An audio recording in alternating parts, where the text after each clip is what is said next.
How's it going, YouTube? Immortal Dragon Lord here, bringing you another Fallout 4 video on the Far Harbor DLC. Let me first start by saying it's been a while. I was hooked on the DLC Blood and Wine for Witcher 3, but that is over. At some point I will go back to it and show you guys one or two videos on it, but otherwise that's it for Witcher for me. And this time I have another unique weapon video guide for you, and especially for all you melee weapon users out there, you're gonna like this one. First off, you must have the Far Harbor DLC installed, and you must come to the nucleus. Right here on the map. Far Harbor right over here, and Acadia right here.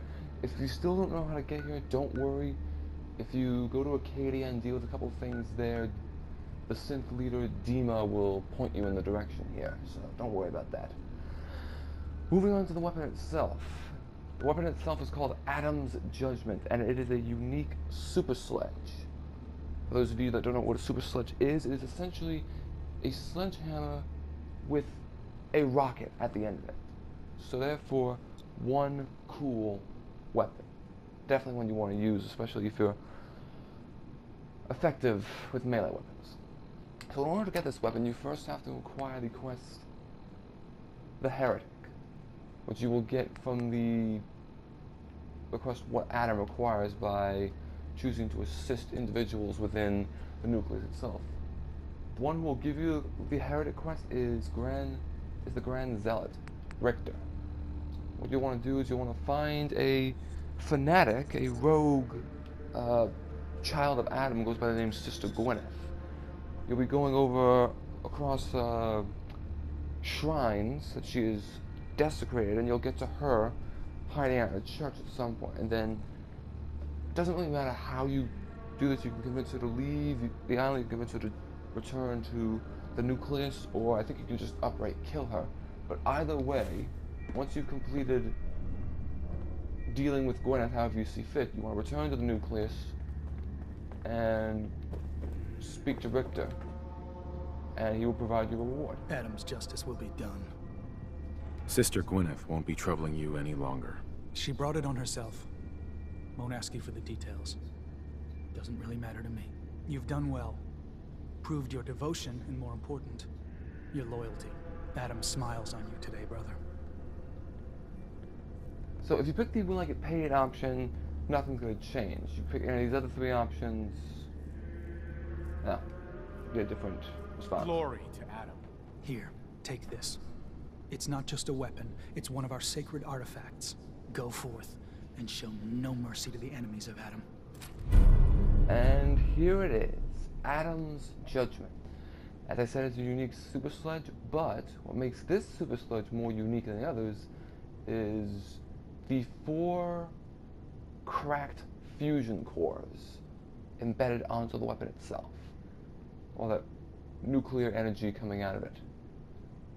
Very deadly in real life, but still. So as you can see, Adam's Judgment, its effect is plus 100 radiation damage. For that, the damage for you all may vary, but for me, its base damage is 92, energy is 25, 104 radiation damage along with the effect. Slow speed, weight of 20, a value of 1,260 bottle caps. Now this is a very nice weapon. I don't use melee weapons a lot in this game, but super sledges are definitely one of the few I do use. Oh, past it.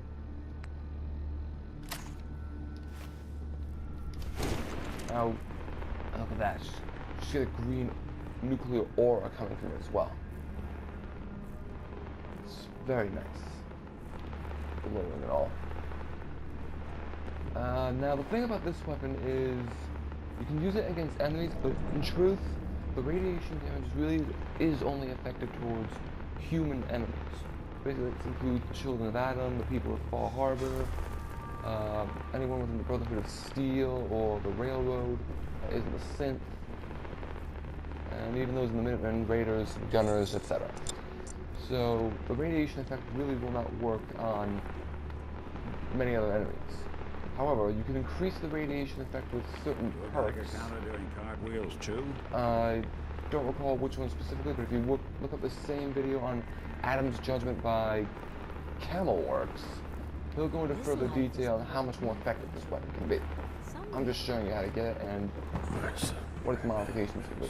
Which, speaking of which, I can find the workbench where to go to it right now. Alright. So, there are really only 3 things you can choose. There's no upgrade. There's the heating coil, which adds, according to the statistics here, 21 energy damage. But this requires a rank 2 in the blacksmith perk. And then the stun pack brings it up to 25. And adds electrical damage as well as a chance to stun. This requires rank 3 in the blacksmith perk as well as rank 1 in science, along with listed resources. And that's really all there is to it. This is a very neat weapon. Personally, I'm not going to use this weapon for this character, although this will look very nice on one of the new weapon racks from the Contraptions DLC. If I don't use this weapon, it's going on display, for sure. Very cool weapon all in all, though. So for those of you who like using melee weapons and like using super sledges and improve the radiation damage quite a bit from perks, this weapon is for you. And that concludes this video. Thank you all for watching. Please feel free to like, comment, and subscribe if you found this helpful in any way or if you enjoyed it at all.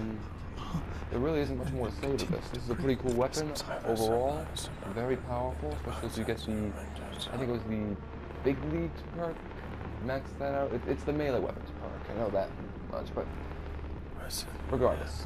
I hope you enjoyed this video. I'll see you all in the next one.